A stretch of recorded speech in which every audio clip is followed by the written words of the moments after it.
você dá o mal e o bem que vai, mas volta também. Por isso eu sou seu anjo, só pra você ver.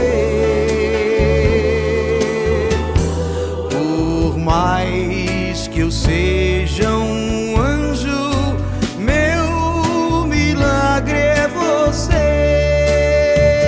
Sorrir é melhor quando soma e traz um outro sorriso em alguém. O que você dá, o mal e o bem que vai, mas volta também.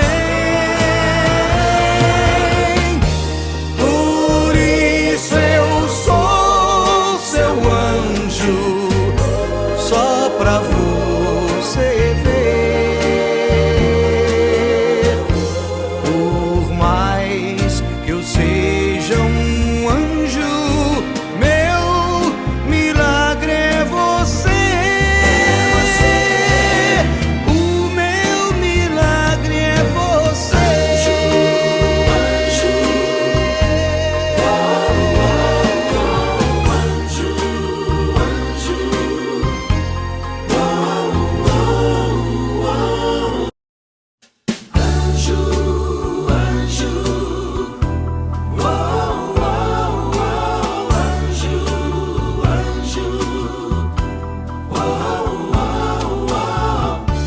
Eu vim pra ser seu anjo, pra lhe proteger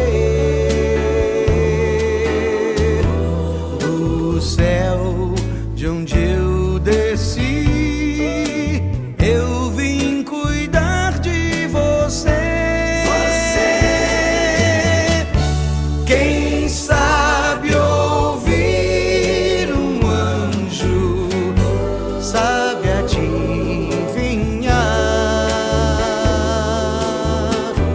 e ver o caminho por onde deve andar. Sorrir.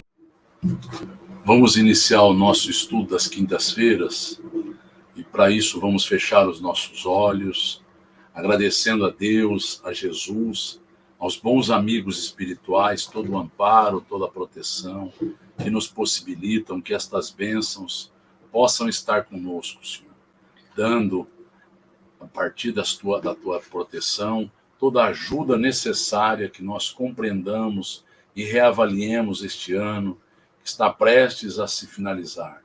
Que nós nos aproveitemos das reflexões, dos ensejos e assim, agradecidos por tudo que a vida tem nos dado. A esses benfeitores amigos, a todo o amparo. Rogamos a Dona Emília Santos, ao tio Rolandinho, a tia Bebé, ao meu pai, a Dona Irma Ragazzi Martins, a Dona Benedita Fernandes, toda a ajuda necessária para que as nossas vidas possam seria um aproveitamento destas oportunidades. Assim, gratos, finalizamos a prece e vamos iniciar o nosso estudo dando graças a Deus. Que assim seja. Então, nós vamos entrar no 6º capítulo, a visita ao cárcere. A notícia repercutiu na residência de Ovídio, ou seja, estavam sendo levados ao cárcere, tanto Ciro quanto Nestório, e isso repercutiu de uma forma significativa na residência. Afinal de contas, ele era um escravo caro, ligado àquelas moças, à casa, era toda amostras de conhecimento, de uma moralidade, toda uma preocupação e todo um desvelo. E a partir daí, o sogro, principalmente, tem toda uma preocupação em não suportar aquela agressão na percepção delas, a percepção dele, originando as mais tristes inquietações. Apesar da fé que lhe fortalecia o coração, Célia sentia-se tocada de profunda amargura, e sua única consolação era a possibilidade de ouvir o avô. Então, ela, como qualquer espírito desta ordem, um espírito de escola, um espírito amadurecido, ela tem outras preocupações, outras vivências, outro olhar sobre a vida. Ela não fica presa aos ramesrões, às circunstâncias transitórias, e fica presa, sim, aos embates espirituais, fica presa e fica querendo solucionar os preconceitos humanos. Então, imaginemos uma mulher que está muito adiante nas concepções morais, espirituais, daquelas criaturas que eles estão ainda presas à ideia de privilégio, à ideia de nepotismo, à ideia de preconceitos, à ideia de algumas criaturas serem relegadas ao esquecimento ou serem, de alguma forma, não terem o amparo. Então, ela não via desta ordem, ela via um ser humano que ela tinha um vínculo, que era Ciro, que ela se encontrara agora nas catacumbas, que havia sido preso. Então, era isso que entristecia sua alma, ver o olhar ainda preconceituoso das criaturas. Então, ela estava com esse amargor e o avô, de alguma forma, podia entendê-la, ainda que não integralmente, poderia entendê-la e poder ajudá-la.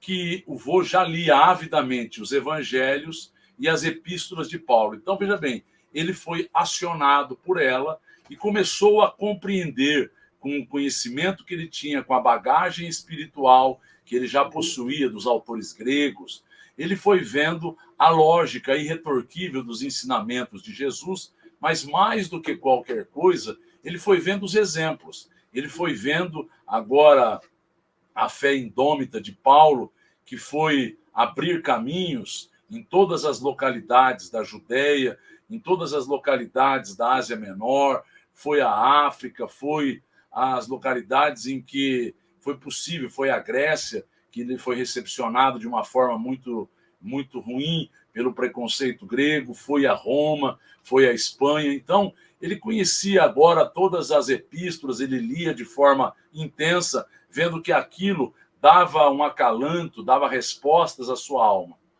O avô reconfortava-lhe o espírito abatido. Citavam os dois os mesmos textos evangélicos, mas nem por isso ela deixava de estar triste, de estar amargurada. Afinal de contas, ela havia se reencontrado com Ciro e o Ciro agora seria levado à morte. E ela, apesar deles compreenderem, apesar dela ter esta certeza da continuidade da vida, ela estava, de alguma forma, saudosa. Ela tinha uma afeição verdadeira por Ciro. Eles tinham uma vinculação espiritual. Então, é isso que ela está, de alguma forma, dizendo ao avô, que poderia reconfortá-la. Mas ela sofria de forma intensa. Isso também é algo que a gente precisa entender. Uma alma mais sensível, como a de Célia, tem um sofrimento, apesar de ter valores muito maiores a nível espiritual, ela está aparentemente recebendo estas flechadas, estes dardos, esta virulência da vida, e ela está precisando olhar Ciro. O que ela queria? Ela queria entender como é que ele estava recepcionando as dores. Porque olhando aqui, que nós vamos ver a conversação, vai aparecer, ou vai aparentemente dar a muitos a noção de que ele estava mais maduro do que ela. A grande preocupação do seu espírito era Ciro. Ela já era um espírito redimido, já era um espírito que viera de Sírios numa ótima condição e poderia ajudar não apenas a Ciro, como todo a este grupo que ali estava. Vamos ouvir perguntas. A grande maioria que lê o livro tem essa mesma impressão. Mas pensemos então, ele, como nós, é um espírito situacional. O que fazia ele estar assim? Era Nestório? O que era esse momento? Era a Célia mesmo? Fazia aparentemente ele estar equilibrado, evoluído? Ele estava situado numa condição em que ele está com fervor vendo o cristianismo. Primeiro, as suas dificuldades eram grandiosas. Segundo, ele tinha um tempo, uma maturidade espiritual para compreender reencarnações. Terceiro, ele, como vai nos mostrar, tinha muitos débitos espirituais. E, consequentemente, ele tinha toda a possibilidade de compreender. Então, ele está ali recepcionando a ideia cristã e aquilo está lhe fazendo bem ao íntimo. Só que ele teria que dar mostras desta maturidade, deste aproveitamento. E ele vai vir em várias oportunidades para mostrar isto. Só que as dificuldades se farão para que ele testemunhe, e no primeiro momento ele vai dar mostras de um homem que está intimorado, destemido, pronto, mas não vai ser bem assim, porque nós vamos ver adiante, no século XVI, ele vai mostrar no século XVII, ele vai mostrar que aquilo não era tão bem definido. Então, enquanto não existe uma verdadeira aquisição do valor, a pessoa oscila, ela dá mostras disso uma hora, outra hora dá mostra daquilo outro, aquilo parece que não é algo... Ela tem lampejos, mas não tem uma permanência, uma durabilidade no bem, que ainda não é uma constância, é algo que está sendo construído. Nela é uma construção definitiva. Olha que interessante que vai mostrar a maturidade de Alba. Alba é uma mulher madura, uma mulher que estava pronta neste primeiro momento a compreender o cristianismo. Olha que interessante. Apesar de ouvir as mais enérgicas exprobações do pai, reprimendas, ela vai mostrar uma maturidade muito interessante. Isso aqui é importante, a pessoa tem que entender o contexto em que ela se encontra. Ela está vivendo uma crise esta, ela está sendo agora visitada de forma constante e intensa por Lólio Úrbico. O marido está agora recebendo todas as seduções de Cláudia Sabina. Então ela está percebendo o ambiente em que ela se encontra. E neste momento ocorreu a prisão de Nestório. E qual é a reprimenda do pai? A reprimenda é porque Célia teria ido às catacumbas. Por que foi dado a Célia se reencontrar com Ciro? Por que foi levado agora, com a permissão dela, esta situação que para eles era totalmente contrária aos seus postulados, às suas crenças? Então ela está sendo repreendida de forma enérgica pelo pai. Mas, olha que interessante, mesmo tendo tudo isto, ela sentia-se mais confortada. Então, mesmo recebendo estas reprimendas, ela estava confortada com a volta do marido definitivamente ao lar, obedecendo a ordens inesperadas do governo imperial. Então, o marido iria retornar. Então, o que ela está? Ela está querendo aproveitar o ensejo. Mesmo ela sendo agora repreendida, mesmo ela sendo colocada em situações difíceis pelo pai, ela não está assimilando desta forma estas virulências. Ela está vendo um resultado interessante, que é o retorno do marido.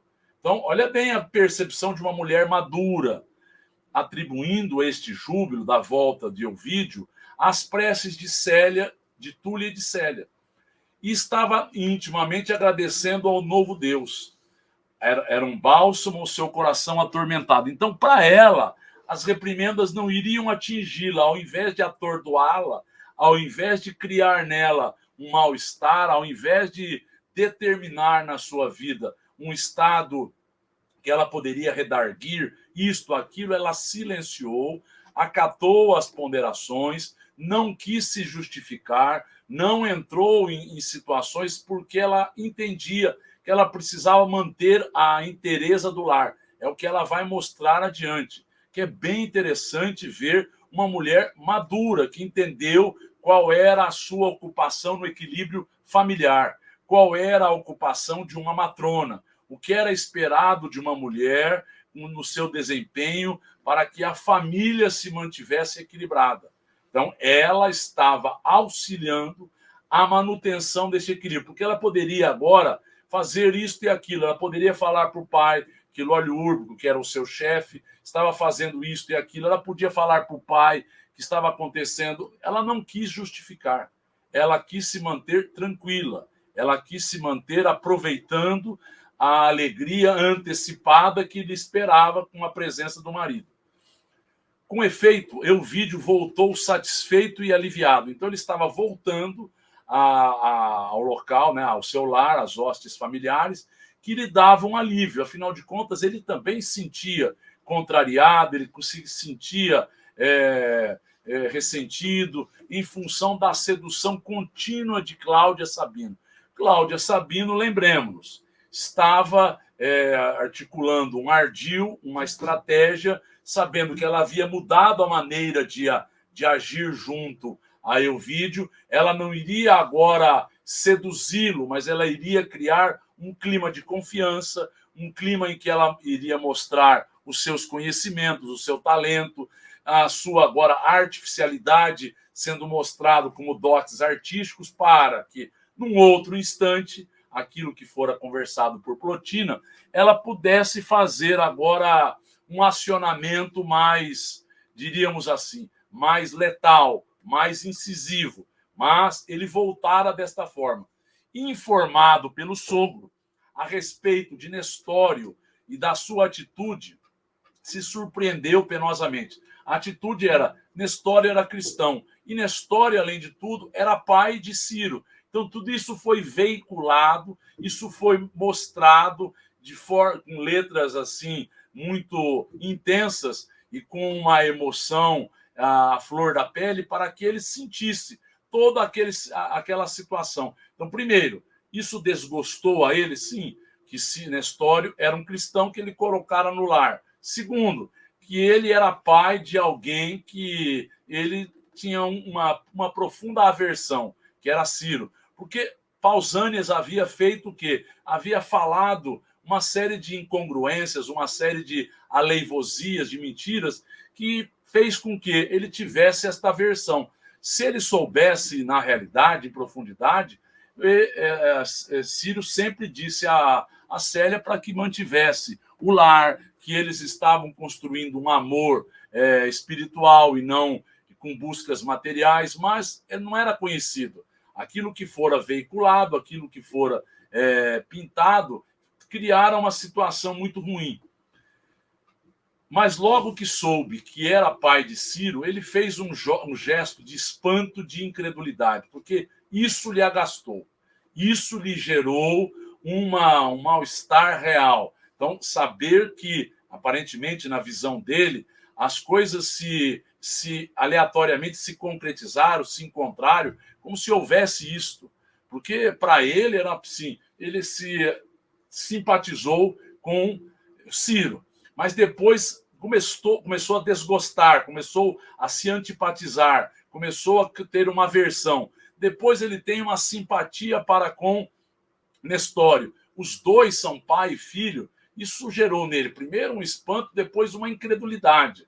Bom, molestando-se profundamente, na verdade, com a conduta da esposa, porque, para ele, Alba não podia ter facultado, ter facilitado, ter favorecido a ida da filha às catacumbas, ao ir ao encontro do cristianismo, que, na percepção dele, era em função de crendices, de fraquezas, disto, daquilo e daquilo outro, e não de algo que desse uma maturidade, que desse agora um vigor à mente do ser humano. Mas Alba, Olha que interessante as colocações de Emmanuel. Alba soube acatar todas as reprimendas com humildade. Então, Euvídio foi também muito severo para com ela. E ela soube acatar, e longe de o desgostar, e longe de qualquer lamentação, ocultou o procedimento odioso de Lólio, bem como seu receio com Cláudia. Olha bem, isso significa a mulher ter maturidade, o ser humano entender que ele não podia trazer à baila uma situação que iria desgostar, desunir, criar agora uma dificuldade na relação dela com o esposo, que ela precisava aproximar, que ela precisava agora fazer com que ele se sentisse bem. Porque todas as vezes que nós estamos diante de um problema, levamos mais um problema, fazemos logo um esgarçamento das relações humanas, o que nós estamos facultando? Nós estamos facultando uma cisânia, estamos facultando agora uma ruptura. E ela soube disso de uma forma madura. Vamos ouvir perguntas. No caso, né, nós vimos alguns romances de Emmanuel narrando histórias. Uma coisa, por exemplo, em 2000 anos, é ele narrar algo que ele passou. Outras, como em Paulo Estevão e nesse, ele está narrando a vida de outros. São os espíritos, ele acessa a psicosfera, pois uma coisa é narrar fatos, narrar sentimentos, vontades, percepções, sentimentos, não é diferente? Sim, ele está vendo os registros espirituais relacionados a ele, mas relacionado a uma grande alma, uma família a qual ele tem vínculo, para que ele possa, ao mesmo tempo, aprender, auxiliar, ele possa, de alguma forma, se embevecer com uma grandeza de Célia. Então, é dado a ele adentrar em registros espirituais, registros que irão facultar a história do cristianismo. Em geral, a gente vai computar situações a qual nós estamos vinculados, mas vamos imaginar que não fosse, que ele não tivesse em vínculo algum, como em Paulo Estevão. Lá ele estava sendo um médium de Paulo para que, intermediando aquelas vivências. Aqui ele está visualizando situações em que ele esteve presente, mas com todo este aprendizado. Olha que interessante.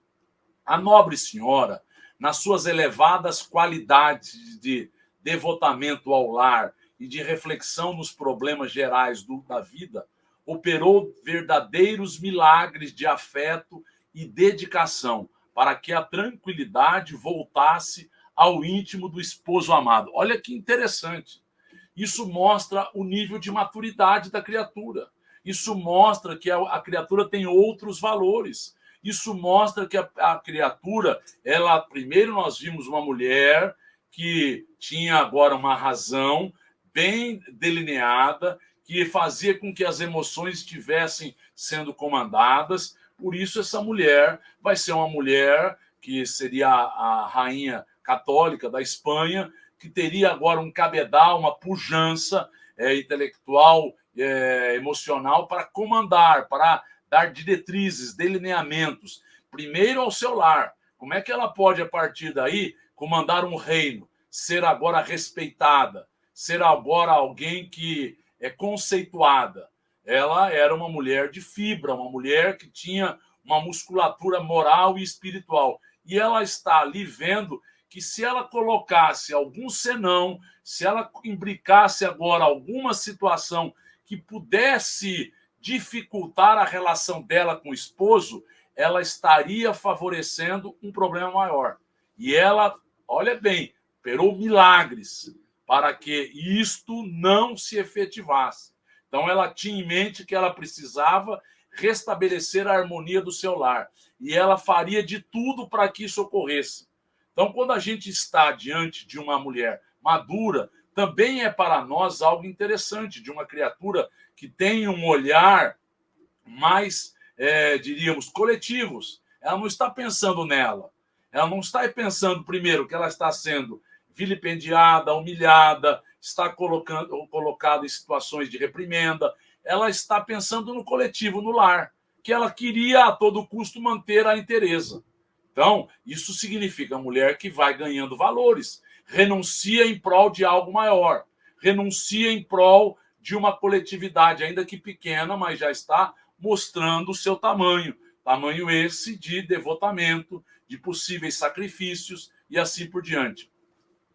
Ovídio quis avistar-se de toda forma com Nestório, porque ele queria entender o que estava acontecendo. Ele queria entender, mas o aparecimento de Ciro era algo inverossímil, era algo que ele não acreditava isso fosse possível, eles serem pai e filhos. Mas ele teve tanta simpatia. Então nós vemos o seguinte, quando a gente entende que existem elos espirituais sendo restabelecidos, sendo agora revistos, sendo agora construídos, sendo agora de forma natural reencontrados, nós vamos entender o porquê desta simpatia. Eles já tinham se conhecido, não apenas no livro há 2000 anos, em outras etapas. Esta simpatia, esta similitude que lhe deu mostras e que eles tiveram em um local juntos em Jerusalém, não só isso, mas eles tinham afeição, faziam parte da mesma família espiritual. E isto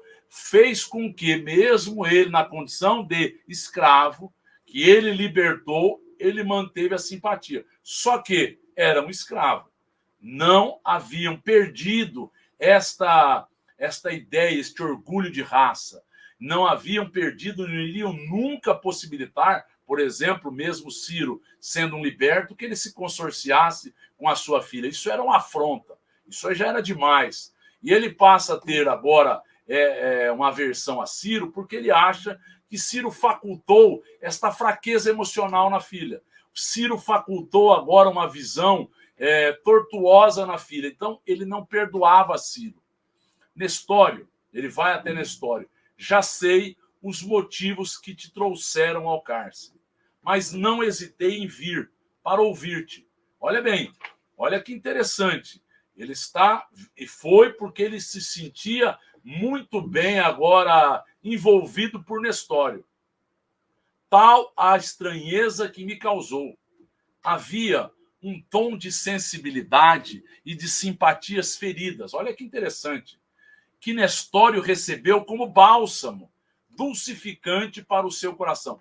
Ao invés dele receber isto como uma agressão, você é um cristão, ele viu a solicitude, ele viu a afabilidade, ele viu a preocupação do seu ex-dono para com ele. Ele viu que o ex-dono, indo até ele, mostrava que, apesar deles se sentirem diferentes, apesar dele se sentir alguém que não queria acreditar numa situação, porque ele computava Nestório em alta condição. Olha que como Nestório vai agora receber, primeiro, um bálsamo. Olha bem, agradeço do íntimo da alma o vosso impulso generoso. Nestas celas jazem loucos e leprosos, e não vacilastes trazer ao vosso mísero escravo a palavra de exortação e de conforto, ao invés dele se justificar. Isso é alma que já está amadurecendo, isso é alma que está olhando a vida de uma outra forma, isso é alma que está vendo os contornos emocionais e espirituais da vida e não o contorno material. Então ele está vendo que o seu ex-dono, o ex-proprietário, além de ter libertá-lo, que ele seria grato pela eternidade, ele venceu uma série de dificuldades. Ele sabia, tinham loucos, tinham leprosos, tinham doentes, tinha isso, tinha aquilo. Nem mesmo com tudo isso, ele foi agora buscar agora possibilidades junto a Sisto, que era um questor, que era alguém responsável pelas prisões, para que ele ali estivesse, falasse de forma próxima com Nestório e que soubesse dos seus problemas. Meu sogro relatou-me os fatos, e a despeito de sua honorabilidade e do seu paternal interesse para comigo, olha a solicitude. Então, olha bem, Nestório está recebendo isso como um agradecimento. Apesar da sua... Você é um sujeito que honrou o serviço público. Apesar desta honorabilidade, apesar do seu paternal interesse para comigo, és de fato cristão? Então, veja bem, então Nestório está percebendo que ele não está acreditando, está querendo arrumar uma justificativa para livrá-lo da prisão. Isso mexe com as entranhas de Nestório. Nestório vai dizer, eu deveria renunciar em gratidão ao Senhor. Eu deveria, mas eu tenho um compromisso com a vida. Sim, respondeu constrangido. Isso é de um constrangimento que Nestório vai mostrar, porque essa solicitude, esta preocupação, esta forma simpática de ir até o encontro dele, mexeu com as suas estruturas. Porque ele poderia ir lá repreender, acusar, mas não, ele foi agora como um amigo, querendo agora buscar uma verdade que ele não acreditava que fosse aquela. E Nestório vai dizer, prometi a Jesus, no sacrário da consciência, que não renegaria a minha fé em tempo algum. Olha bem como ele vai se posicionar. Ele vai se posicionar de uma forma singela. E ele vai dizer a Elvídio Lúcio, apesar de amá-lo, eu não posso deixar Jesus. Então, ele vai agora continuar esta conversa, porque ele vai dizer a Nestório, se você me disser alguma coisa, eu vou mexer mundos e fundos para tirá-lo daqui. Eu vou fazer de tudo para que você possa deixar a prisão. E Nestório está sendo agora alguém, mesmo recebendo toda a solicitude, toda a ajuda, está se mantendo firme. Porque se você é colocado numa condição jocosa, uma condição irônica, é humilhado, você mantém de forma firme a sua posição. Mas não, ele está sendo colocado de uma forma cortês, amorável, amiga. Então isso constrangeu a Nestório. Então Nestório teve que ser muito firme para não tergiversar, para não criar agora, não titubear na condição. Nunca pensei que houvera colocado um cristão na intimidade do meu lar. Vim desejoso de pleitear a tua liberdade. Então, para ele, isso era uma afronta. Então, para ele, o que ele acreditava? Ele acreditava que era um homem culto, um homem que deu condições dele mostrar a sua postura ilibada, a sua moral, um homem idôneo, um homem que tinha um conhecimento da história de Roma, um homem que tinha conhecimento dos filósofos, dos escritores romanos, dos filósofos gregos, enfim. Era um homem que ele passou a respeitar, viu que no trabalho que ele desempenhava, ele devia ter uma argúcia, pois imaginemos, ele como senador romano, fez tudo isso. Ele foi um tribuno por Brulentos, ele foi agora um homem encarregado pelo imperador Tibério César para levar os informes do que estava ocorrendo na Judéia, do que estava ocorrendo com Pôncio Pilatos, de todos os desmandos, de todas as situações infelizes que ali acometiam aquela comunidade. Então, ele tinha essa experiência. E como ele ficou pouco tempo na espiritualidade, essa experiência veio à tona. Então, olha bem, ele veio desejoso. Agradeço-vos, Senhor, de todo o coração, e jamais esquecerei o vosso alvitre, a vossa solicitude. Não esquecerei a tua bondade de vir até aqui, a tua atenção. Não esquecerei tudo que o Senhor me fez. Então ele está sendo humilde e também está mexendo com as entranhas de Elvídio Lúcio. Por mais orgulhoso que ele seja, ele está vendo que o rapaz, além de se situar primeiro como um mísero escravo, além de agradecer, além de enaltecer os feitos, realizações e bondade de Elvídio Lúcio, de coração. Não era algo que ele estava fazendo apenas por fazer. Não, era real. Então, jamais esquecerei esse alvitre. Procurei o senador Quirino Brutus incumbido do processo, dos agitadores do cristianismo. Então, ele procurou o senador encarregado. 13 dos implicados receberam a sentença de banimento e 22 foram condenados à morte pelo suplício. Então, ele está agora mostrando por que ele estava ali.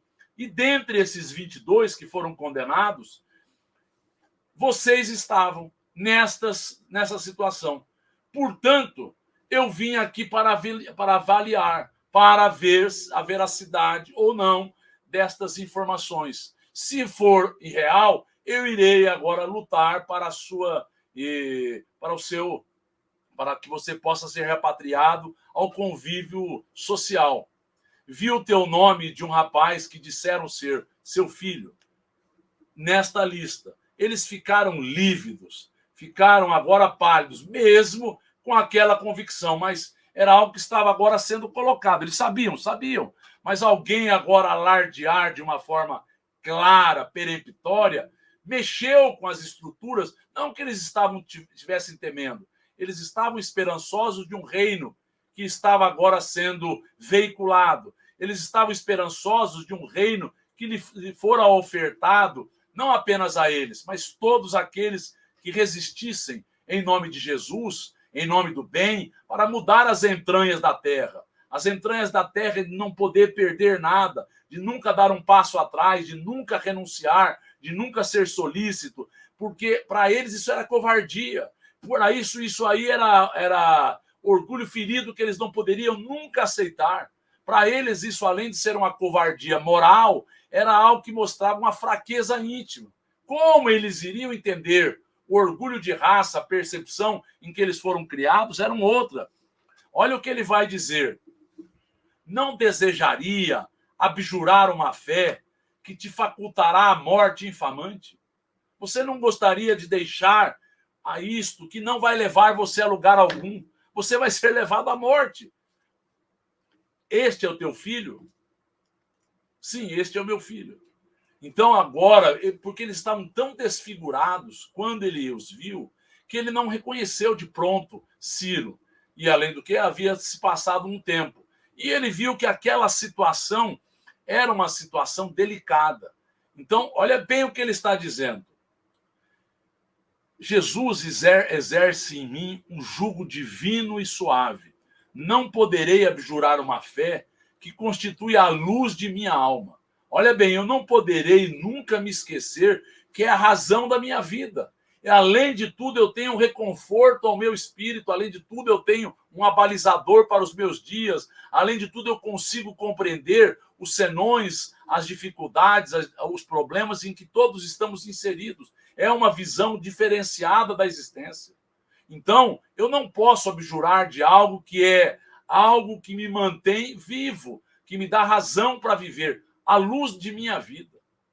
Embora vos ame, Senhor, não posso trair a Jesus. A morte não atemoriza, não me atemoriza, porque além do martírio e do sepulcro, esplende uma alvorada imortal. Então, veja bem, isso fez com que o vídeo ficasse agora em silêncio. É apresentado a ele algo que ele nunca ouvira falar, de uma realidade que ele esperava, de uma continuidade de vida, de algo que iria esplender, iria aparecer, iria surgir, iria agora ser uma realidade. E eles estão tão confiantes, tão serenos, que vai mexer com as suas estruturas. Mas ele não podia abjurar. Nesse instante, o que ele vai fazer? Ele vai pedir por Ciro. Eu não posso, eu estou agora no ocaso da minha vida, nos últimos instantes, eu aceito, eu não posso trair, mas Ciro agiu de forma indevida em Antípatris com a sua filha, ele foi alguém que foi muito impetuoso, ele foi alguém muito vinculado a aspectos transitórios da vida, mas se o Senhor libertá-lo, ele nunca mais irá ver a sua filha, ele pode se mudar de Roma, mas dê possibilidades para que ele continue a viver. Isso para ele era impossível. Ele tinha para com Ciro uma diferença. Ele tinha, a partir daquilo que foi construído mentalmente, pelas aleivosias, pelas mentiras, pelas infâmias, ele havia construído uma versão. E aí tinha uma inimizade. Ele tinha algo contra Ciro que iria perdurar por um tempo. Então, isso não era possível. E ele vai dizer, Emmanuel, que numa atitude toda sua se fechou, bateu o pé, saiu, se virou. Isso é impossível. Isso é impossível. E foi embora. Já que ele não iria abjurar, já que era real a sua confissão de fé, já que era real ele ser pai de Ciro, e ele não estava querendo modificar padrões, então que ele não poderia fazer mais nada. Então, na percepção dele, ele fez tudo por Nestório. Nestório sentia-se sufocado e as lágrimas vieram. Por que vieram? Porque ele sentiu uma afetuosidade, ele sentiu alguém se preocupando com ele, ele sentiu alguém agora realmente querendo o bem dele, mesmo não entendendo as razões dele, mesmo não entendendo por que ele lutava e vivia por Jesus, porque era algo que respondia aos apelos mais íntimos de sua alma. E ele havia feito no sacrário da sua confiança, da sua consciência, este acordo, que ele não poderia balançar. Isso não estava em jogo, em momento algum. A sua convicção não iria, em momento algum, ser colocada como possível de ser modificada. Então, as lágrimas vieram em função desse reconhecimento, em função que eles estavam agora nas mãos do imperador de uma determinação, mas, na verdade, eles queriam demonstrar a sua fé a Jesus, eles queriam demonstrar a sua convicção. E Ciro se lança aos seus pés, beijando-lhe as mãos, murmurando: meu pai, porque Ciro não aceitou aquelas ponderações de Nestório. Ciro também queria testemunhar a sua fé. Neste momento, Ciro estava convicto que era necessário para o seu espírito este testemunho, este martírio. Então, eles estavam embalados por um clima criado pelos apóstolos, sim, pelos discípulos dos apóstolos, sim, por uma possibilidade que a espiritualidade ainda possibilitava aqueles espíritos de demonstrarem as suas convicções, irem cantando agora ao martírio, às arenas, para balançarem com as estruturas sociais, emocionais e mentais do mundo. Tudo isso era real. Tudo isso era real. Mas Ciro estava convicto neste momento. Era uma convicção duradoura? Não, não era ainda. Não era uma aquisição. Era uma euforia, era um embalamento por esta realidade, mas ele estava ganhando créditos. Apesar de tudo, ele estava ganhando créditos. Ambos desejavam retornar ao sol claro da vida, sentir as emoções da natureza. No outro dia, separaram aqueles que seriam exilados. Então, apesar desta situação em que eles estavam convictos, apesar destas dificuldades, eles queriam perceber, mesmo estando no cenário material, mesmo esperando algo melhor, eles queriam sentir o sol, queriam sentir as emoções da natureza, queriam ser embalados por aquilo que era possível. E eles estavam sendo agora relegados e isso não era possível. Mas eles foram separados, os exilados. Reuniram agora os prisioneiros numa cela mais espaçosa, que podia ver-se o céu. De uma grade podia-se ver, ainda que estava no calabouço, ainda que estava na parte subterrânea, mesmo assim eles podiam ver e viram as primeiras estrelas aparecendo agora no firmamento. E Policarpo, o venerável pregador, se juntou a eles. Então, veja bem, Policarpo vai ser morto com eles. Nós estamos aqui no ano 133 da era cristã. É dito pelos aqueles que vão biografar a vida de Policarpo de Esmirna que ele teria morrido no ano 155. Não, ele não morreu. Ele está aqui, foi se encontrar com eles, ele foi trazido do Esquilino, de uma outra prisão, para a prisão mamertina. Nesta prisão mamertina, eles estavam em melhores situações. E passam, a partir desta aproximação com o venerado pregador, que se juntou com as mãos encarquilhadas, velho que era, senil, passaram agora a cantar. Todos consternados, começaram a cantar hinos de devoção e de alegria. Isso deu a eles uma nova confiança, um novo elan, uma nova movimentação de energias. Isso fez com que eles agora, em conjunto, pudessem receber todo o amparo. Olha que interessante, relatado por Emmanuel. Seres espirituais ajoelhavam-se junto dos condenados, a cujos ouvidos chegavam os ecos das cítaras do invisível. Então eles ouviam musicalidade, ouviam agora vozes argentinas, vozes firmes, que estavam agora embalando as suas vidas. E isso movimentou as suas convicções, deu a eles uma possibilidade renovada de manterem as suas convicções. E aí, alguns guardas ali, que eram simpáticos, ele vai falar adiante, Volusco, um guarda simpático ao cristianismo, começam a conversar entre eles. Pareciam rouxinóis apunhalados em pleno luar. Aquelas vozes sofridas, aquelas vozes agora que estavam sendo envolvidas por uma dor pungente, pareciam aquelas aves rouxinóis que estavam sendo apunhaladas em pleno luar cantando, e aquele canto estava alimentando a alma de todos eles. Em nenhum momento eles foram desamparados. Estavam sendo carregados no colo nas horas mais difíceis das suas vidas. Então, o amparo se faz pleno, eles foram agora reunidos, mas era importante cada um dar o testemunho das suas vidas. E aí o interessante é que vai dar sequência, o vídeo retorna, e depois de visitar Tibur, Adriano convida a família de Elvídio Lúcio para estarem com ele em reconhecimento às grandes obras, aquilo que ele havia realizado. Então, olha que interessante que vai acontecer. Vamos responder perguntas.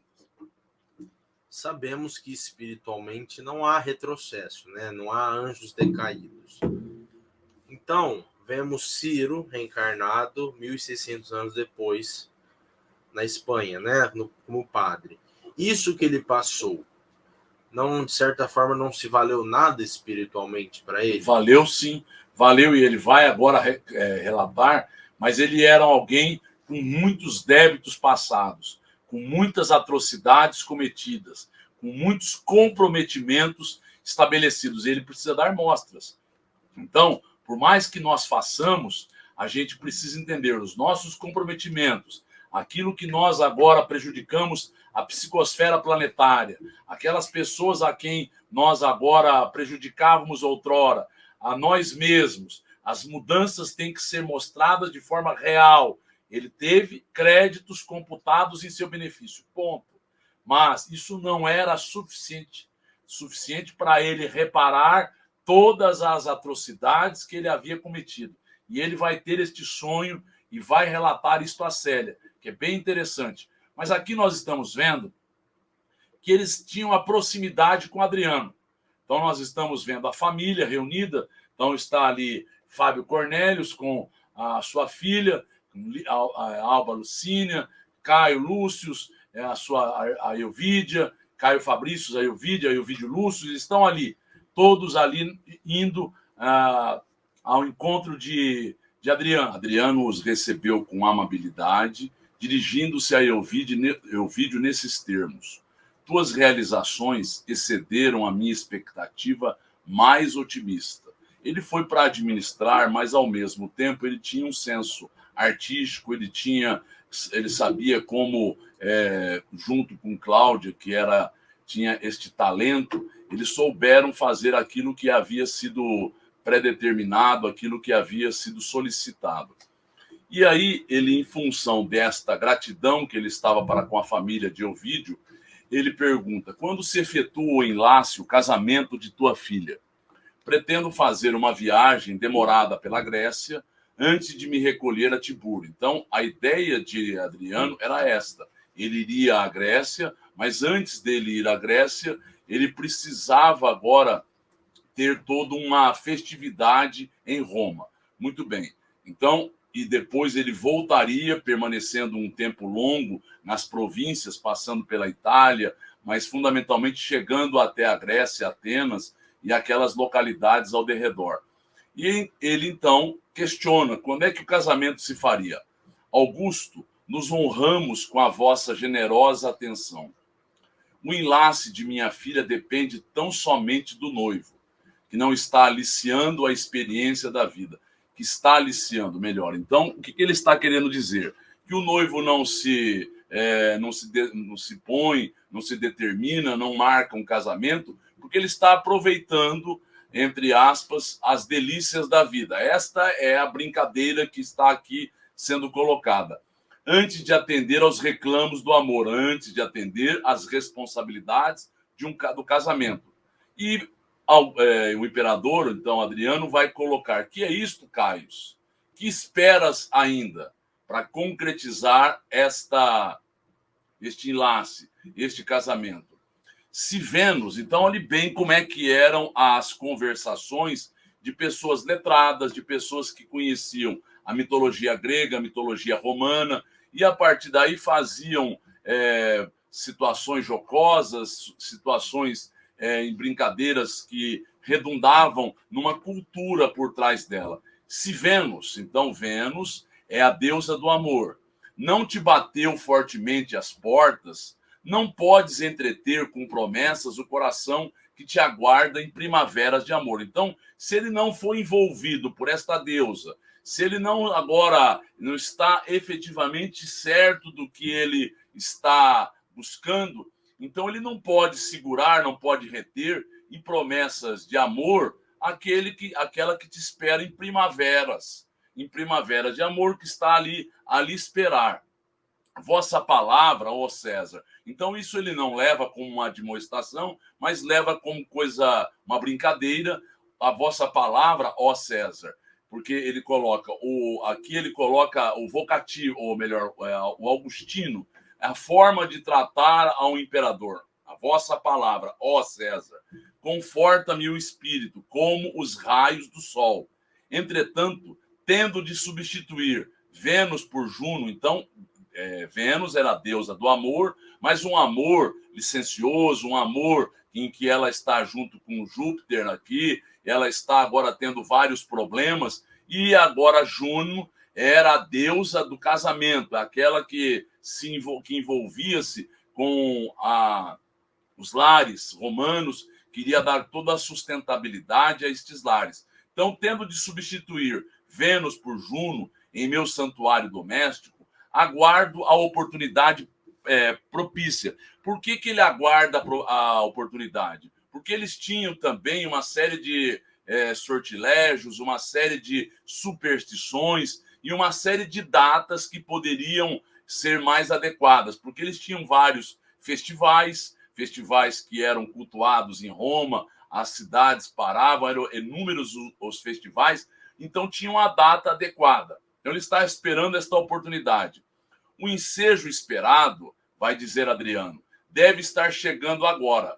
Olha que interessante a colocação dele. Afirma a sabedoria dos antigos que melhor fala aos pais o bem que se faz aos filhos. Ou seja, você quer ajudar o seu pai, ajude o filho desse pai, porque você estará adquirindo alguém que será grato, será reconhecido ao auxílio que você fez ao filho desse. Tomo o dote da jovem Ovídia ao meu cuidado. Então, agora ele era um homem generoso para com aquelas criaturas com as quais ele convivia. Ele agora doava bens do Estado, porque a partir do entendimento de Roma, tudo que era de Roma era do imperador. Então, ele poderia dispor como quisesse, doando a pessoas, doando a situações, quaisquer entidades. O que ele quisesse fazer era de bom agrado. Então ele recebeu, agora ele achou por bem, dar o dote da jovem Ovídia, porque era normal que quando você se consorciasse, famílias agora patrícias, o pai da noiva daria o dote, para que eles, a partir daí, tivessem um casamento em que ambos adentrassem em igualdade de condições. Resolvi doar-lhe uma propriedade deliciosa, na região da Capua, ao pé do Voturno. Então, olha que interessante. Onde o fruto das vinhas e das oliveiras bastaria para entreter a felicidade de uma família por um século de existência, sem outras preocupações materiais. Então, eu trouxe aqui a seguinte ideia. Aqui nós estamos vendo plantações de oliveira. Aqui nós estamos vendo o rio Vulturno. Então, aos pés do Vulturno, aos pés do rio, hoje é chamado Volturno. Então, aos pés do... E esta região da Capua era próxima a Nápoles, próxima a Pompeia, ao Vesúvio. Então, era uma propriedade do Estado que ele estava agora possibilitando à família de Ovídio Lúcio, a sua filha Ovídia, que ela tivesse agora um dote. Então, vamos ouvir perguntas. Essa atitude do imperador foi apenas um ato de real generosidade e gratidão, ou poderia ter tido segundas intenções, como você disse, que os pais teriam um débito com o imperador? Não, ele não fez com segundas intenções. Ele era um homem generoso, mas que disponibilizava os bens do Estado. Ou seja, algo que hoje é inverossímil, algo que nós não aceitamos. Porque o bem do Estado é do Estado. As coisas do Estado não se relacionam com o imperador, com o governante ou com quem quer que seja. Mas aqui ele representava o Estado. Tudo que era do Estado era do imperador. Ele podia dispor. Mas, a partir daí, ele se torna e é tido como um homem generoso, benevolente, porque ele possibilitava às criaturas estas benesses. Então, ele agora, como ele fez com Lólio Úrbico, que a sua família era de patrícios, mas não deram a ele bens, propriedades, e ele fez com que ele se cercasse de tudo isso. Da mesma forma, ele o faz com Cláudia Sabino, que era uma mulher da plebe, que era tida e a vida como uma mulher que tinha preocupações que não eram dos patrícios romanos, mas era isso. A intenção era esta, ser conceituado, ser visto como um homem generoso, porque eles não faziam estas ilações, eles não achavam isso algo que tivesse problema à comunidade cristã, à comunidade romana, ou a como quer que seja. Ele representava o Estado e podia se dispor como quisesse. Depois da palavra de Fábio, então Fábio Cornélios agradece ao imperador pela doação. Caio Fabrícios exclamou a partir daí: queremos confirmar nosso reconhecimento à vossa magnanimidade, ó Augusto. Então ele estava agradecendo agora pela doação, porque a partir daí ele não tinha como não mais se consorciar. Marcaremos o matrimônio para o mês próximo, como vos apraz. Por que ele está dizendo como vos apraz? Porque Adriano colocou que no mês seguinte ele faria o quê? Ele faria algumas festividades em Roma e iria se ausentar por algum tempo, alguns anos, e indo às províncias, principalmente à Grécia, Atenas. Então, como lhe apraz, eu vou agora marcar o casamento. Todo o nosso desejo é que nos honreis com a vossa presença. Então, a vossa presença será significativa. Então, o que significava? Uma aproximação com o imperador, uma aproximação com uma criatura que poderia, além de respaldá-los, além de resguardá-los, dar a eles algumas contribuições, algumas benesses, tudo aquilo que o patrício almejava. Então, eles estavam agora agradecidos por esta doação? Claro, estavam agradecidos. E aí, eles estão querendo que, em contrapartida, o imperador se faça presente. E é isso que o imperador vai fazer. Sentimos que os deuses, continua Caio Fabrícios, dizendo, que os deuses nos abençoam e guiam, porque a partir daí não tem por que não mais se concretizar o casamento. Então, está sendo delineado. Se precisava de um empurrão, ele havia sido dado a partir daqui. No mês vindouro, pretendo realizar, como ele vai dizer, a última viagem pela Itália, pela Grécia. Pretendo comemorar com festejos públicos a inauguração dos novos edifícios da cidade, que eu vou mostrar no capítulo seguinte, que ele vai fazer algumas inaugurações, porque o que nós temos que compreender que no governo de Adriano, o que vai ocorrer? O governo de Adriano não é um governo expansionista, como o governo de Trajano. O seu tio, o seu pai adotivo, era aquele que lhe possibilitou que ele agora continuasse como imperador, que ele fosse o imperador, mas para que ele fosse o imperador, ele teve aqui algo que a história reputa algo criminoso. Ele mandou matar 4 cônsules. Se isso é real, nós não sabemos. Nós sabemos que no governo ele não teve agora nada contrário e ele pôde, a partir daí, fazer, ao invés da expansão, as melhorias. e levando a cultura grega a todas as localidades do Império. Então, eles situavam o Império Romano em vários outros locais, na Judéia, na Ásia Menor, na África, onde eles estivessem, eles queriam levar as melhorias provenientes do Império Romano.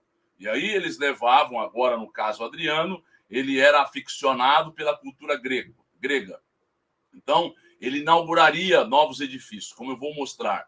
Aproveitaremos, então, a oportunidade para que se efetive a tua aventura, ou seja, para que ele se consorcie e, a partir daí, eu estarei presente.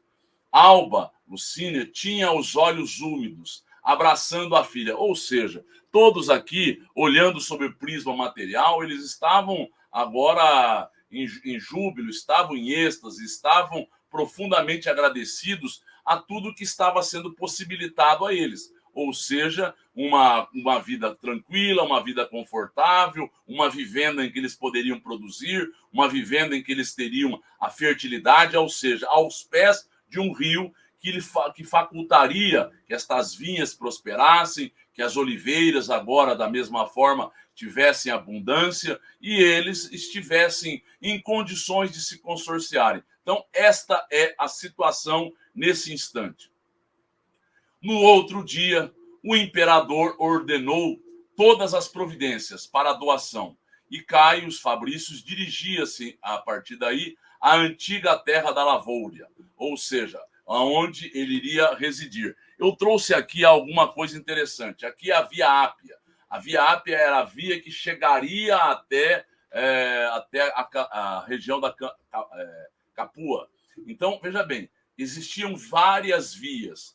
E aí, os estudiosos dizem o quê? Que estas vias, em geral, não eram pavimentadas. Depois que ela foi sendo pavimentada, principalmente no governo de Adriano. Outros governos pavimentaram, mas eles não conseguiam pavimentar a todas elas. Eram muitas vias, eram muitas estradas, e a partir daí as preocupações também não poderiam ser só com esta finalidade de levar e trazer criaturas, mas existia esta possibilidade. Aqui nós estamos vendo a Via Ápia e aqui a Capua, região que é uma região famosa aonde treinavam os gladiadores. Então, neste local em que ficavam os gladiadores treinando para que eles pudessem fazer as demonstrações nos vários coliseus, nas vários circos máximos, porque existia em várias localidades aquilo que Roma externava como normal e natural.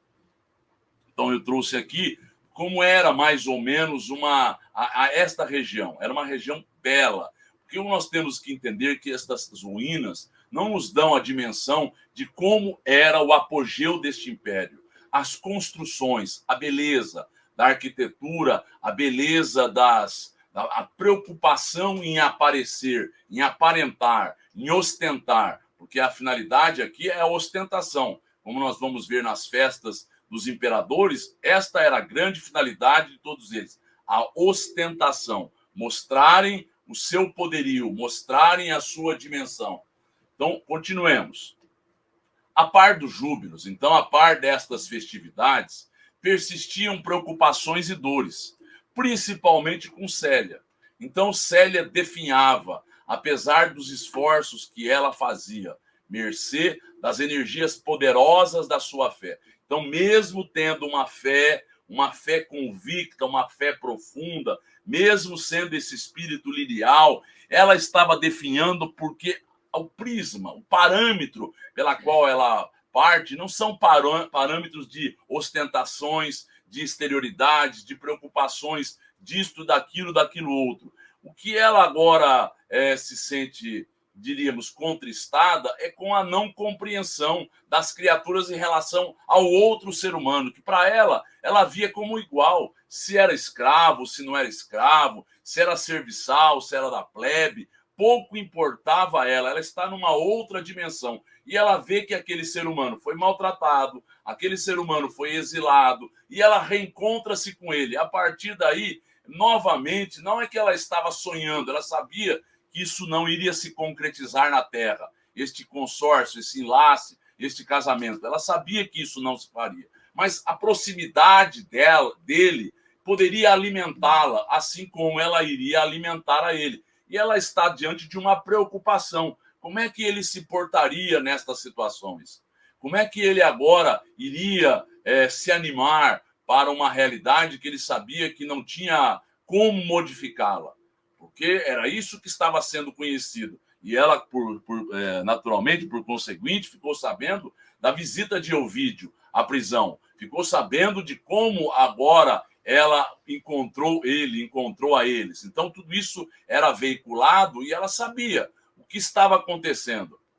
Apesar de tudo isso, ela tinha uma fé robusta. No entanto, ela definhava uma tristeza íntima. Mas ela fazia um esforço muito grande para não amargurar o coração dos pais, para fazer com que os pais não sentissem que ela estava contristada pelo casamento da irmã. Muito pelo contrário, isso não significava para ela nenhum dissabor, nenhum processo de inveja. Longe disso. Um espírito superior não tem estas preocupações, não tem estes objetivos materiais, não busca e não luta por coisas menores.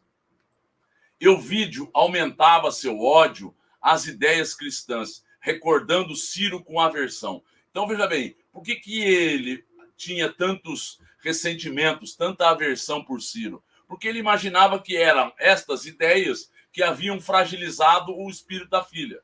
Ele imaginava que esta menina, sua filha, fosse alguém que tivesse, diríamos no linguajar de hoje, problemas emocionais, uma fragilidade, que não sabia agora aproveitar da circunstância, que não sabia se aproveitar do relevo social em que ela se encontrava.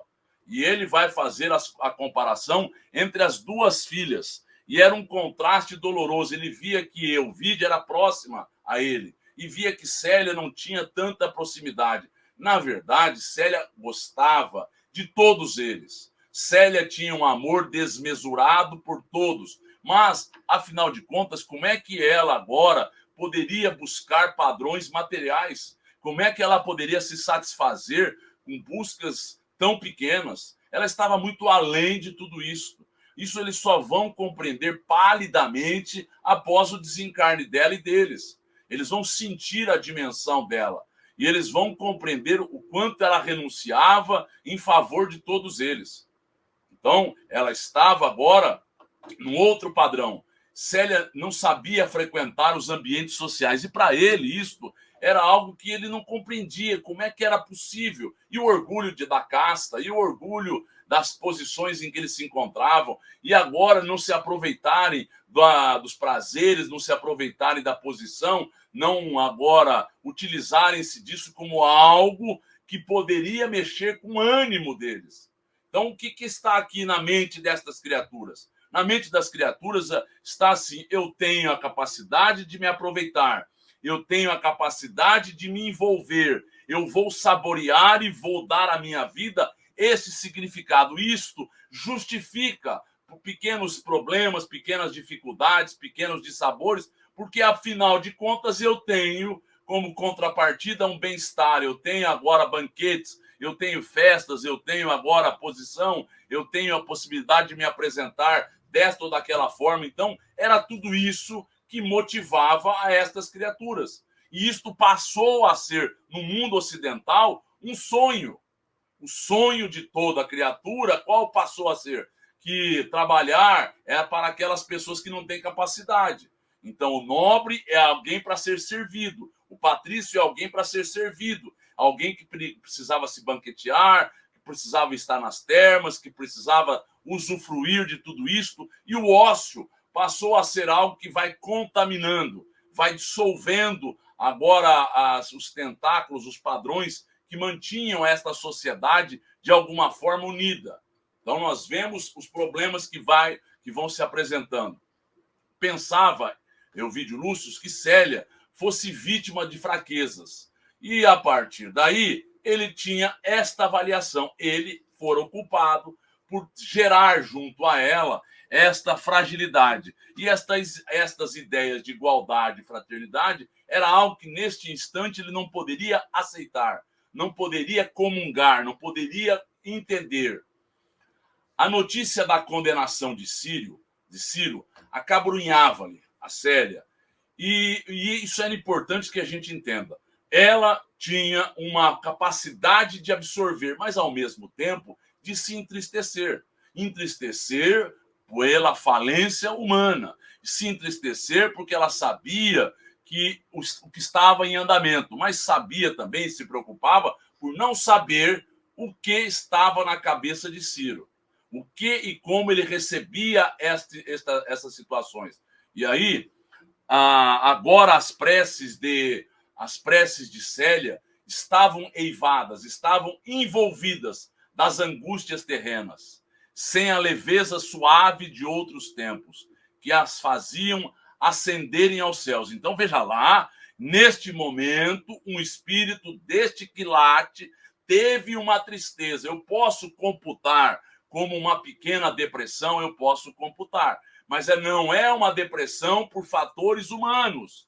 É uma depressão, é uma tristeza íntima, é um estado de melancolia pela incompreensão, pelas situações que estão a envolvê-la junto àquelas criaturas que são caras a ela.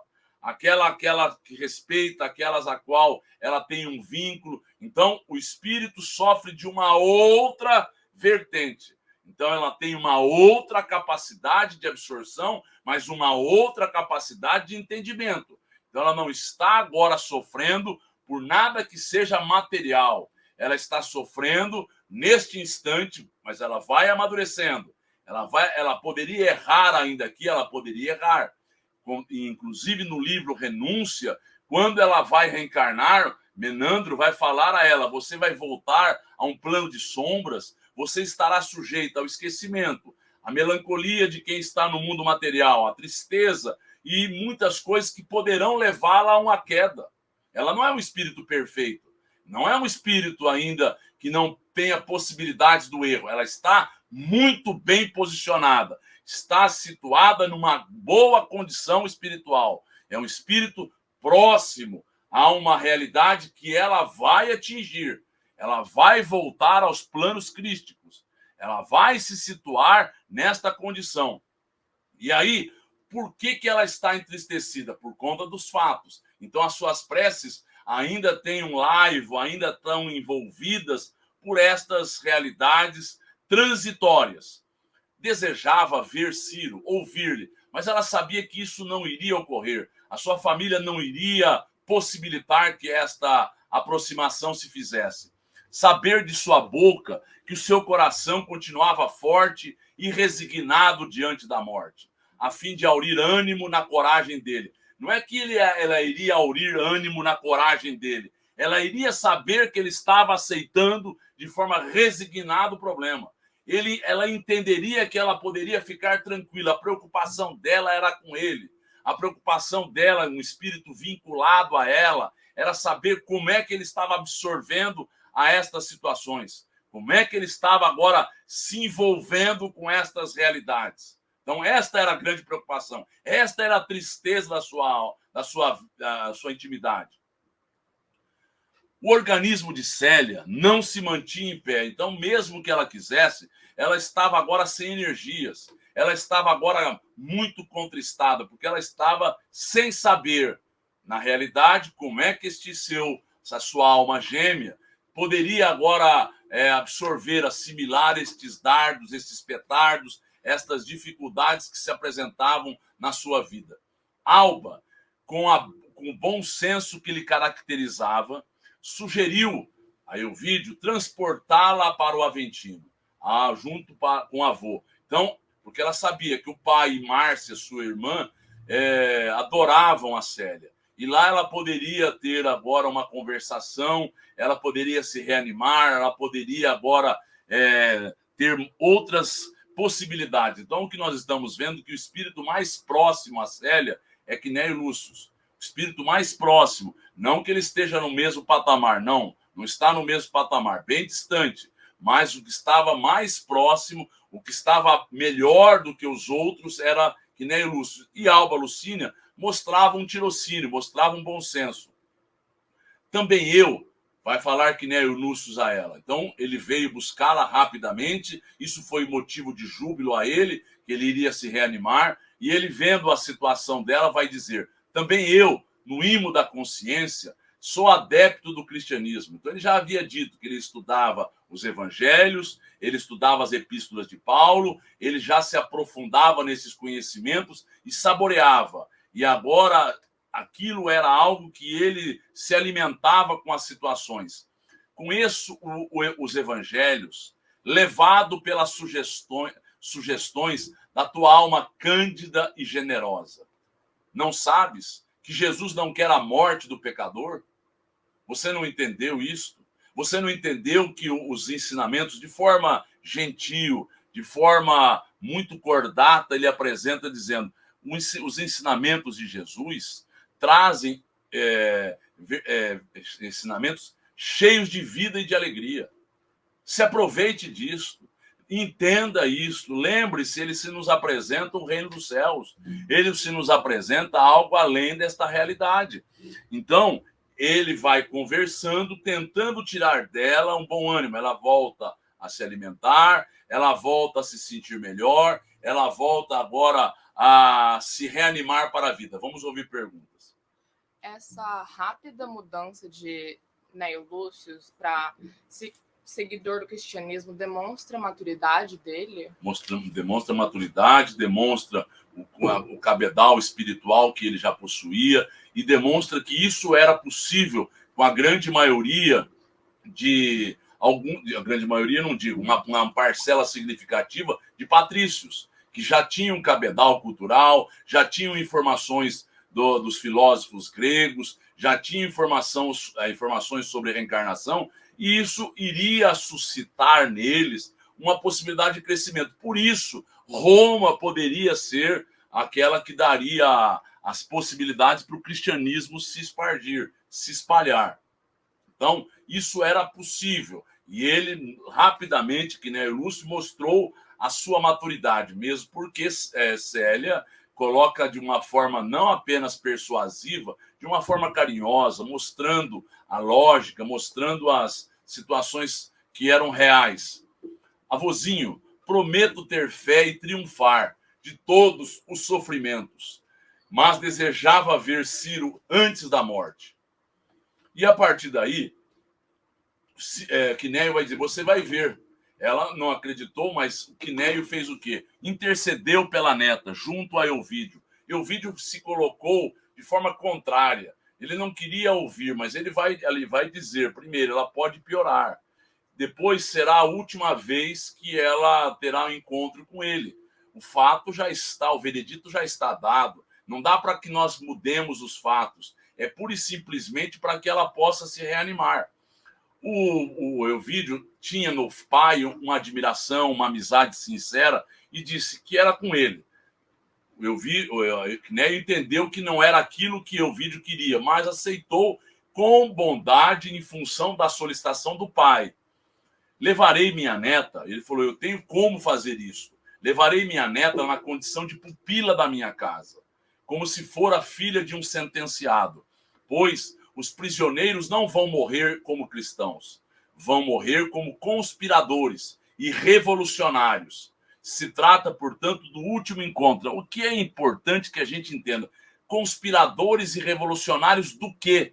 Enquanto eles estiveram agora colocando em risco a sociedade romana. Em que momento eles pegaram em armas? Em que momento agora eles foram oposição disto ou daquilo outro? Não, eram posturas serenas, eram posturas equilibradas, eram posturas agora de pessoas profundamente resignadas que entendiam as posições em que se encontravam, aceitavam de forma tácita, de forma plena e viviam as suas vidas da melhor forma possível, fazendo o melhor. Aonde quer que eles se encontrassem, tinham esta índole ilibada, esta conduta correta, digna, mas eram tidos como conspiradores e revolucionários. E, em função disso, eles não vão morrer como cristãos, eles vão morrer como conspiradores. Eu posso dizer que é a mãe de um sentenciado que gostaria de encontrar-se com um deles. E, a partir daí, ele teria como, era alguém era o patrício, e facilmente aqueles que coordenavam, Sisto, que coordenava agora a prisão mamertina, iria possibilitar este encontro. O pai, então, o filho, aceitou. Estacionavam junto à prisão mamertina Cnéio Lúcio e a neta, que se disfarçava em trajes muito simples, dentro de largo péplo. Eu trouxe aqui estas vestimentas, então ela se disfarçou destas vestimentas próprias, para que ela fosse, primeiro, era uma serviçal, segundo, para que ela não fosse vista e não fosse agora reconhecida. Célia foi apresentada como filha adotiva da casa. Então ela apresentou-se com capuz, se apresentou com uma túnica bem larga, que não dava para que eles soubessem quem ela era, em que situação ela se encontrava. Na cela espaçosa, o que vai acontecer é que se aglomeravam agora 22 sentenciados. Penetravam os primeiros clarões do sol como se fosse uma bênção. Então eles agora tinham a possibilidade de ver o sol, de ver as estrelas, porque até então eles estavam reclusos em um local menor, mas ao mesmo tempo trancafiados, não percebendo nada que se reportasse a esta situação, de verem a natureza. Mas vendo o sol, vendo as estrelas, isso já ajudava-os. Nestório e Ciro estavam desfigurados, mas nos olhos serenos de todos os condenados havia um clarão sublimado e ardente, exteriorizando energias misteriosas.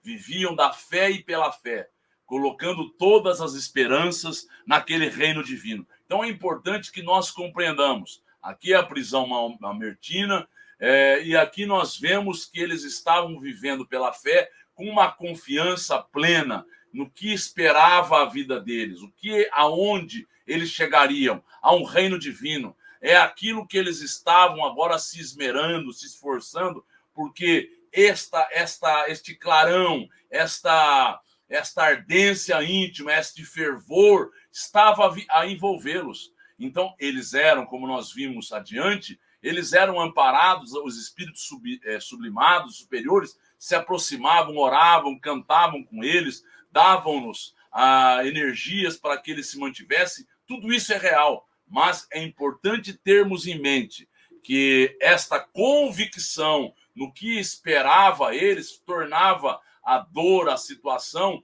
algo não tão vexatório, não tão problemático, não tão difícil, e eles se encaravam com muita naturalidade.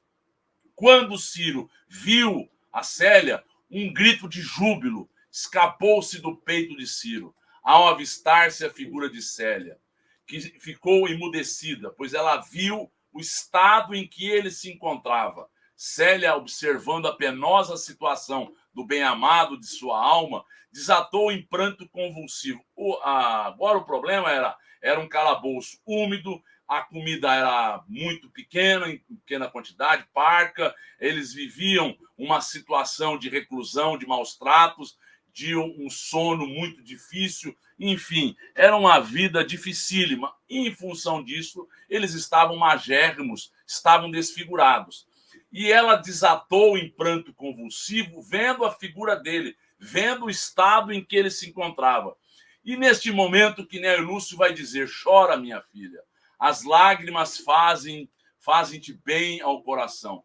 Desanuvia esta alma, jogue para fora aquilo que está agora lhe causando uma angústia, um mal-estar, uma situação que não pode lhe ajudar. Então, jogue para fora, tenha a certeza que você está recebendo todo o amparo. E ela, a partir daí, estava sendo estimulada a manter-se em paz. Olha bem, Cnéio afastou-se com Nestório, sabendo que era necessário que eles se conversassem. Célia, vai dizer Ciro, como te entregas ao sofrimento deste modo? Porque Ciro viu como é que era o sofrimento, o abatimento dela era real. Ela estava agora também desfigurada, também magérrima. Não será melhor morrer pelo mestre, vai dizer ele. Então, que nós entendamos, isso aí para nós é uma condecoração. Estou muito reconhecido a Jesus, diz Ciro, por recebê-la neste local em que ele imaginou que isso não fosse real. Olha que interessante que ele vai agora relatar a ela. Sonhei que havia chegado ao reino do Senhor. Mas, neste momento, ele chegou, mas falou, ficar aqui sem Célia não vale a pena. Quando um anjo, um mensageiro, se aproximou dele e vai agora dar a ele algumas conotações. Olha que interessante. Lembrei-me do teu coração e senti uma saudade profunda. Ou seja, estar lá sem a presença de Célia, como é que seria, qual seria o significado na percepção dele? Então, ela está fazendo esta ponderação. Mas um ser divino, um mensageiro, acercou-se de mim e disse, Ciro, breve baterás a estas portas, mas não penses em repouso, quando as tuas lutas apenas começam. Terás de ressarcir ainda muitos séculos de erro e treva, de ingratidão e impenitência. Então, ele não iria chegar no plano espiritual como alguém condecorado, como alguém reabilitado, alguém reajustado. Os erros que ele cometeu foram inumeráveis. No conta corrente espiritual dele haviam muitos erros, muitos desacertos, muitos problemas que ele precisava reparar. Então, que ele tivesse a noção de tudo isso. Então, ele está dizendo a ela que ele havia, a partir daí, solicitado o quê?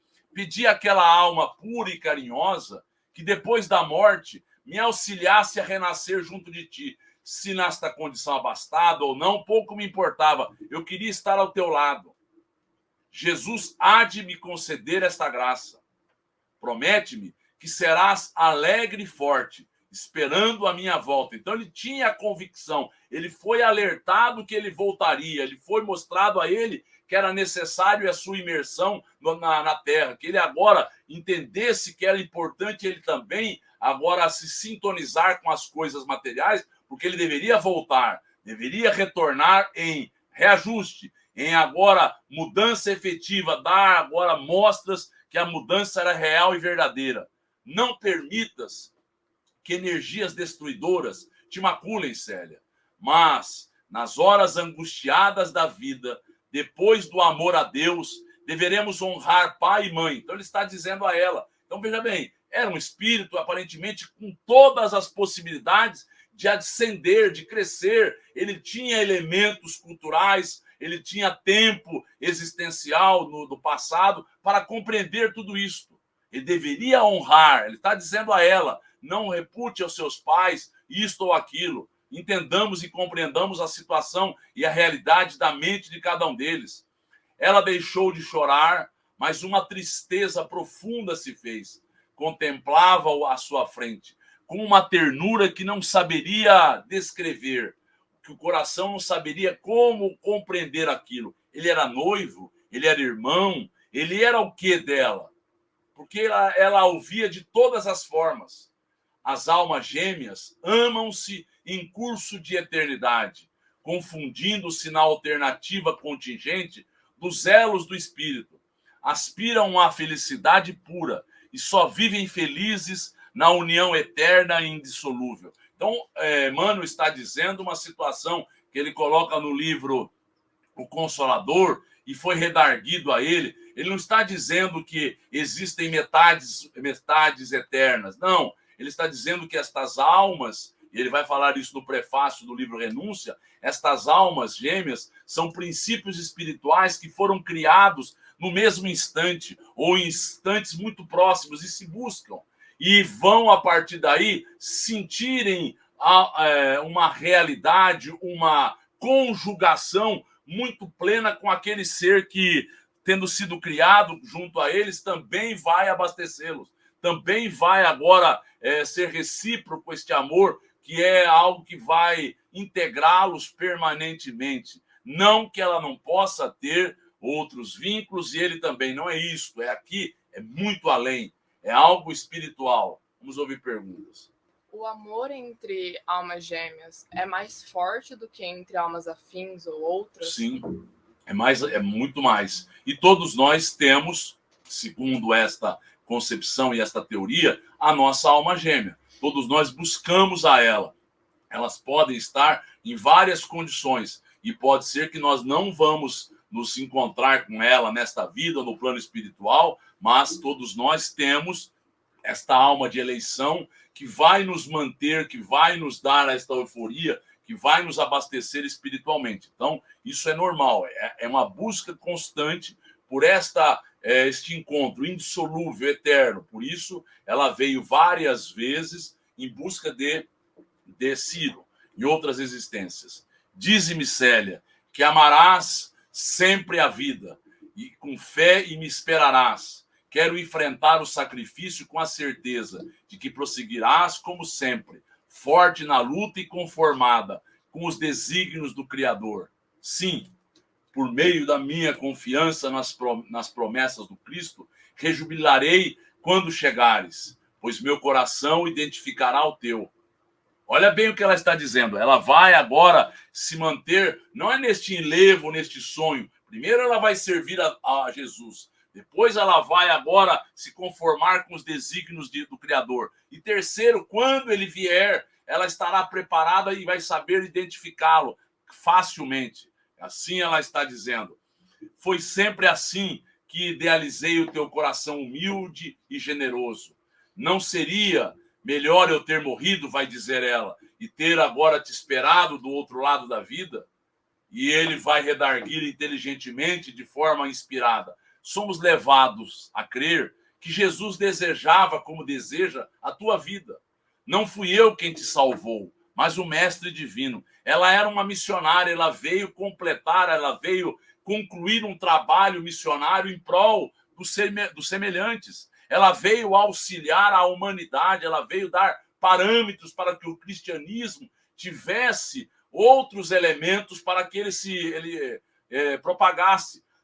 Uma alma de escola como essa tem um papel gigantesco. Então, realmente, quem o salvou foi o Mestre Divino, que esperava dela uma atitude e uma bondade e um exemplo fidedigno. Ciro foi até o colchão retirar um pedaço de pergaminho. Escrevemos um hino para glorificar o Mestre no dia do sacrifício. E ele vai dizer que ele colocou algumas frases, que nós vamos ver na sequência, que dá para sentir aonde ele colocou algumas frases, e dando a ela, para que ela soubesse o que eles iriam cantar. Deus te abençoe e te proteja. Ela soou aos ouvidos dele. Filha, as horas voam. E o Lúcio se aproximou dizendo, Célia, tua vinda a este cárcere, vai dizer Nestório, representa para nós a visita de um anjo. Dizia Paulo, a morte é o nosso último inimigo. Para a alma fervorosa, o melhor sacrifício se realiza com o trabalho. Olha o que ele está dizendo, para que ela também se embale em outros valores. O maior sacrifício é o que nós fazemos com o nosso trabalho, vencendo as dificuldades, vencendo os embates, mostrando a nossa convicção. Célia foi despedir-se de todos, desejavam agradecer, mas não o puderam. Uma força poderosa parecia embargar-lhes a voz. Quando a porta do cárcere se fechou, o sorriso de Ciro desapareceu, mas aos poucos voltava-se para Jesus com todo o fervor de suas aspirações. Rogava a Jesus fortaleza e esperança, mas escondeu o rosto nas mãos para chorar humildemente.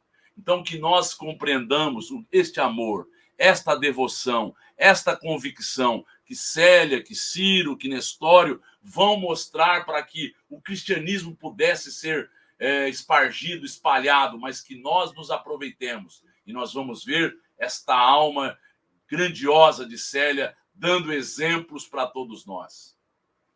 Então, nós vamos finalizar este capítulo agradecendo a Deus, a Jesus, por esta oportunidade de estarmos rememorando fatos, situações tão importantes à vida de todos nós que estamos envolvidos pelo cristianismo. Que as tuas bênçãos, Senhor, possam estar conosco, nos alimentando, nos revigorando, e que esta alma abençoada que veio trabalhando em teu nome possa prosseguir a nos ajudar, ajudando a todos nós que estamos ainda buscando a nossa ascensão e a nossa melhoria. E assim, gratos e confiantes, finalizamos a nossa prece e reunião da noite, dando graças a Deus. E que assim seja.